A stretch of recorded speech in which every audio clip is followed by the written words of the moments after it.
नमस्कार, आप देख रहे हैं N24 न्यूज गुजरात। सूरत शहर में कोई अपराध को अंजाम दे उससे पहले ही पांडेसरा विस्तार में से एक इसम को लोडेड गन के साथ गिरफ्तार करती सूरत शहर एसओजी पुलिस इंस्पेक्टर ने शहर विस्तार में ज्यादा संख्या में श्रद्धालुओं द्वारा श्री गणेश जी की मूर्ति की स्थापना तारीख 7/9/2024 के दिन अलग अलग पंडालों में होने वाली है, इसीलिए रात्रि के समय श्री गणेश जी की मूर्ति को डीजे ढोल और पूरे हर्षोल्लास के साथ श्री जी की मूर्ति सुरक्षित पंडाल तक पहुंचे और बीते गए समय में बनी हुई घटनाओं को ध्यान में रखते हुए एसओजी की अलग अलग टीम बनाई गई थी। यह टीम सूरत शहर विस्तार में नाइट राउंडर में पेट्रोलिंग में थी। उस दौरान पीएसआई एपी जेबलिया साहब तथा देवेंद्र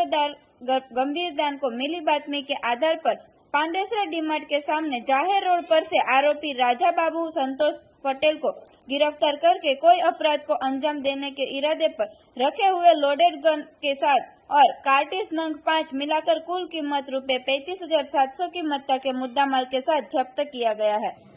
7/9/2024 થી ગણેશ ચતુર્થી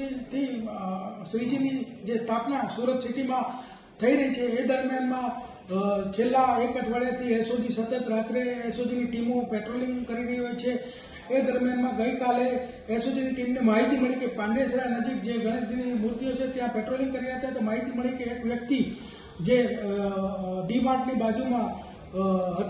લોડેડ હથિયાર સાથે હાજર છે તો એસઓજીની ટીમ ત્યાં તાત્કાલિક પહોંચી ગઈ અને લોડેડ હથિયાર સાથે રાજાબાબુ સંતોષ પટેલ ઉંમર વર્ષ 21 હરિધામ સોસાયટી ઉધના રહે છે કે જેનું મૂળ વતન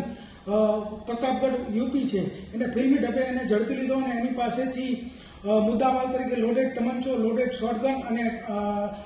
કારતૂસ 5 નંગ મળી આવેલા છે અને એને